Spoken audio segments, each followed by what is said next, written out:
Hello everyone, welcome to my channel crack with Indresh. So आज इस video में हम लोग कैपिटलाइजेशन के कुछ पार्ट को करेंगे बिकॉज ये बहुत बड़ा टॉपिक है। सो थोड़ा से पार्ट को आज हम लोग करने वाले हैं जो कि है कैपिटलाइजेशन क्या होता है, उसकी डेफिनेशन, कैपिटल कितने प्रकार के होते हैं और कैपिटलाइजेशन के टाइप कितने होते हैं।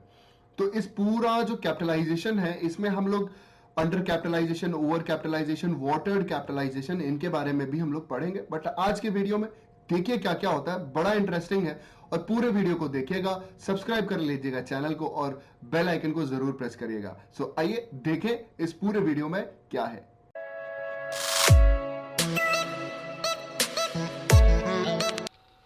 Hello everyone, welcome to my channel crack with Indresh. तो आप सबका स्वागत है आपके एंड हमारे चैनल क्रैक विद इंद्रेश में। तो आगे बढ़ने से पहले ज़रूर आपसे रिक्वेस्ट करूंगा कि मेरे चैनल को आप सब्सक्राइब कर लीजिए और बेल आइकन को ज़रूर प्रेस करिए और ऑल नोटिफिकेशंस को आप ऑन कर लीजिए, जैसे कोई भी हमारे वीडियो आते हैं तो वो स्किप ना हो जाए।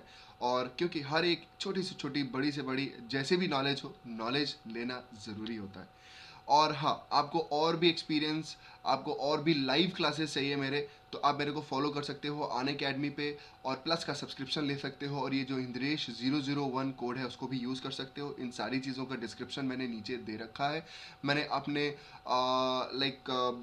मैंने लिंक भी दे रखा है जहाँ से आप मेरे को फॉलो कर सकते हो। और ज़रूर आपसे एक रिक्वेस्ट करूँगा कि प्लस को जल्दी से सब्सक्राइब कर लीजिए बिकॉज 1 फरवरी से क्या होने वाला है, प्राइस हाइक होने वाला है। सो ये मैंने प्राइस का डिटेल भी दे दिया है, पहले कितना था कि अब कितना होने वाला है। इसीलिए आप जल्दी से जल्दी इसको सब्सक्राइब कर लीजिए प्लस को, और आप इंद्रेश 001 यूज़ कर लीजिएगा कोड, जैसे 10% आपको डिस्काउंट मिल जाएगा, ऑफ हो जाएगा, प्राइस कम हो जाएगा।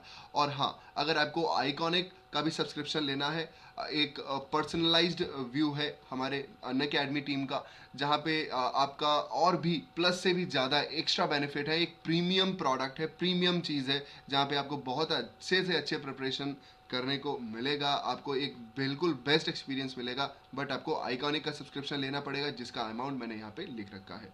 तो चलिए अब हम लोग शुरू करते हैं अपना आज का टॉपिक, कैपिटलाइजेशन। सो कैपिटलाइजेशन हमारे असल में किस चीज़ से रिलेटेड है, हमारे फाइनेंशियल प्लानिंग से रिलेटेड है। बिकॉज जब हमको फाइनेंशियल प्लानिंग करनी होती है हमारे बिजनेस के लिए या फिर किसी भी मैनेजमेंट में या किसी भी बिजनेस में, ऑब्वियसली बिजनेस में हमारा फाइनेंशियल प्लानिंग बड़ा इंपॉर्टेंट पार्ट है। हमको अपने मनी को, फाइनेंस को कंट्रोल करना है, मैनेज करना है, तो कई सारी चीज़ें को देखना पड़ता है, जैसे capitalization, financial structure, capital structure, leverage और फाइनेंशियल फोरकास्टिंग।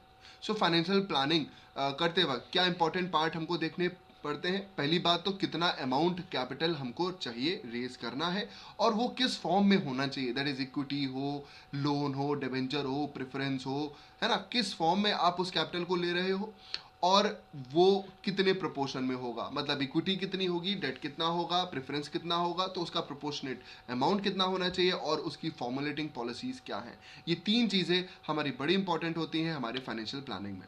और आगे मैं आपको ज़रूर मीनिंग ऑफ कैपिटल बताना चाहूँगा, जिसमें आपके इतनी सारी मैंने डेफिनेशन या फिर एक कह सकते हो कि आपके कॉन्सेप्ट है कैपिटल के बारे में। कभी कभी यही क्लियर नहीं होता कि कैपिटल क्या होता है। तो देखो कैपिटल क्या होता है, पहले वाले आप इस बॉक्स में देखो, the term capital refers to the total investment in the company in the terms of money. तो ये क्या हो गया, हमारा जो भी कैपिटल है, जो भी इन्वेस्टमेंट है हमारा, वो जो कंपनी में, बिजनेस में लगाते हो, या तो रुपए में, मनी में, या तो कभी कभी हम लोग एसेट, जैसे कि हम कभी कभी मनी ना देके हम लैंड दे दिए किसी को, तो वो कैपिटल इन काइंड कहलाता है। मतलब जब मनी में हम अमाउंट ना देने के बजाय, या money as a capital in money ना देने के बजाय हम लोग लैंड दे देते हैं, तो उसको हम लोग कैपिटल इन काइंड कहते हैं। आई होप दैट ये चीज़ समझ में आई होगी। नहीं समझ में आई हो मेरे को कमेंट में बताइएगा, मैं आपको एक वीडियो भी इसके ऊपर दे सकता हूँ या आपको वहाँ पे भी समझा सकता हूँ। ठीक, तो कैपिटल मतलब जितना टोटल इन्वेस्टमेंट हमने किया। फिर क्या है हमारा, it is also a total wealth of the company. Obviously बात है, हमारा टोटल वेल्थ को दिखा रहा होता है कि भाई कंपनी के पास कितना पैसा है जो उसने इन्वेस्ट किया है अपने बिजनेस में।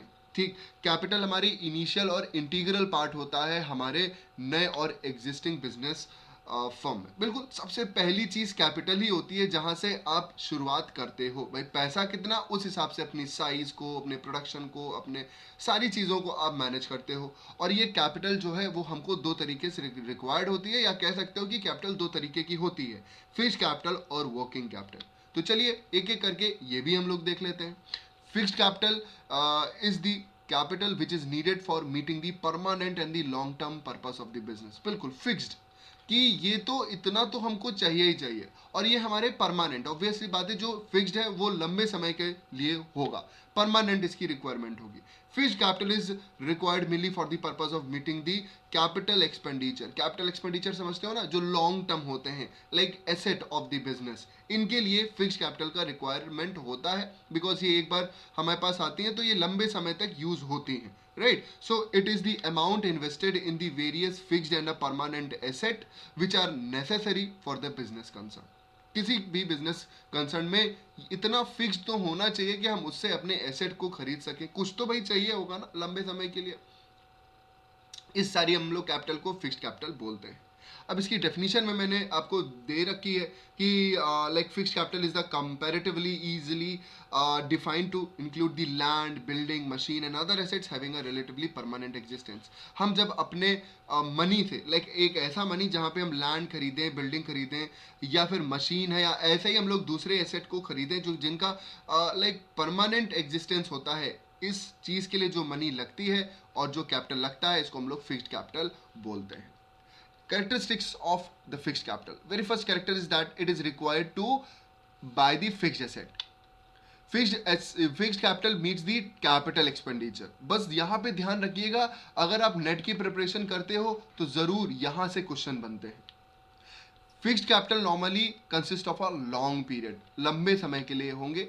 Fixed capital expenditure is non recurring nature. ये हमारे नॉन रिकरिंग होते हैं, मतलब ये बार बार ना ही लगाते हो, ना ही लाइक ऐसा होता है कि एक बार हमने पैसा लगाया फिर निकाला फिर लगाया, ऐसा नहीं होता. एक बार कैपिटल लग जाती है तो वो क्या होती है, नॉन रिकरिंग होती है. उसमें बार कोई चीज़ नहीं होती है, एक ही बार एक्सपेंडिचर यहाँ पे होता है ना भाई. कभी बिल्डिंग लोगे तो एक ही बार लोगे, लैंड लोगे तो एक ही बार लोगे, बार खरीदोगे बेचोगे नहीं.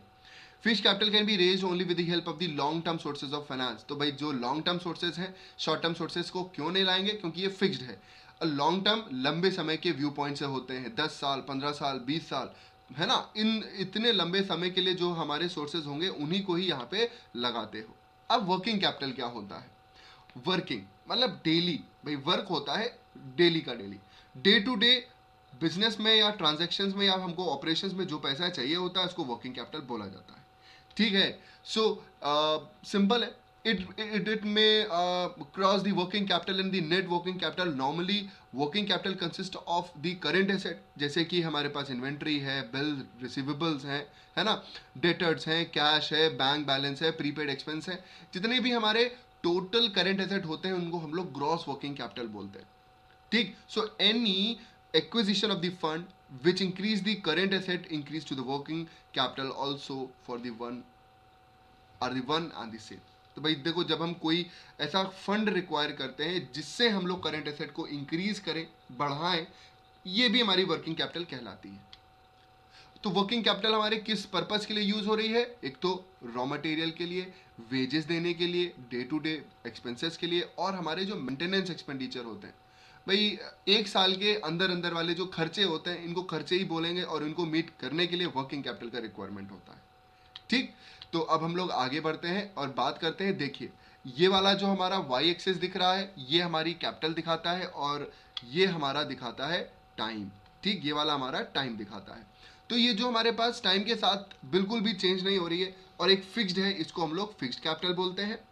ठीक. और जो हमारी वर्किंग कैपिटल होती है ये हमारे समय के साथ बढ़ती रहती है या कभी कभी घटती भी रहती है. बढ़ती घटती रहती है, उसको हम लोग वर्किंग कैपिटल कहते हैं. समय के साथ साथ हमारा बिजनेस बढ़ता है तो वर्किंग कैपिटल भी हमको बढ़ानी पड़ती है.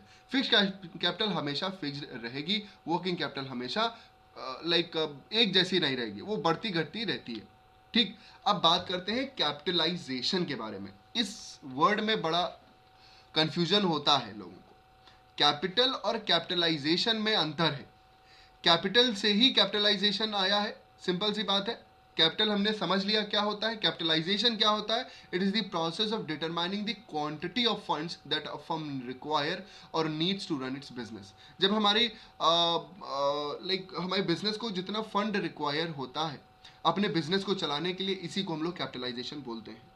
Capitalisation is the only par value of the share. अब यहाँ पे नोट करना, कैपिटलाइजेशन हमारी पार वैल्यू कहलाती है। भाई टोटल कैपिटल कितना चाहिए, ठीक, मार्केट वैल्यू नहीं, par value of the shares and the debentures, right, जो भी लाइक शेयर कैपिटल हो या फिर डिवेंचर हो, right.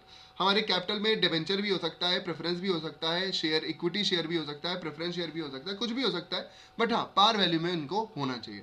And also it does not include the reserve and surplus, यहाँ पे हम कैपिटलाइजेशन में ये चीज इंक्लूड नहीं करते। भाई जितना कैपिटल हमने लगाया है उसको यूज करेंगे। रिजर्व एंड सरप्लस होते हैं हमारे प्रॉफिट से बचाई हुई चीजें, इसको यहाँ पे नहीं लिया जाता, ठीक है। आई होप ये दोनों वर्ड आप लोग समझ गए होंगे, या ये दोनों स्टेटमेंट समझ गए होंगे। अब हम बात करेंगे डेफिनेशन के बारे में। So capitalization is the sum of the par value of the stock and the bond outstanding. Capitalization is the balance sheet value of the stock and a bond outstands. भाई जो भी लाइबिलिटी साइड में आप अपने equity या preference या फिर हमारे जो बोरोड कैपिटल होती है उनकी जितनी भी वैल्यू देखते हो वो हमारी कैपिटलाइजेशन कहलाती है, या capitalization is the sum total of the par value of all the shares. तो अलग अलग लोगों ने इनको अलग अलग थोड़ा सा अलग डेफिनेशन इन्होंने दी है, बट कहने का सबका मतलब एक ही जैसा है। टाइप ऑफ कैपिटलाइजेशन हमारे पास तीन तरीके की है। या तो कैपिटलाइजेशन बिल्कुल परफेक्ट है, जो कि होना असल में लाइक थोड़ा सा डिफिकल्ट माना जाता है कि परफेक्ट कैपिटलाइजेशन बहुत कम ही लोग रखते हैं। अदरवाइज रिजल्टिंग यही होता है कि या तो आपके पास ओवर कैपिटलाइजेशन होता है, या तो अंडर होता है, या तो वाटर्ड कैपिटलाइजेशन होता है। तो टाइप में हम लोग तीन type, over capitalization, under capitalization और वाटर कैपिटलाइजेशन को करेंगे, बट इस सेशन में नहीं करेंगे, इसके नेक्स्ट सेशन में हम लोग करेंगे, जिसका आपको लास्ट में सजेशन भी मिलेगा और मैं उसका लिंक भी दूंगा और वो भी जल्द ही आपका वीडियो आएगा। तब तक के लिए आप यहां तक समझिए और मेरे को कोई भी प्रॉब्लम हो तो जरूर पूछिए। Bye bye, take care and good bye.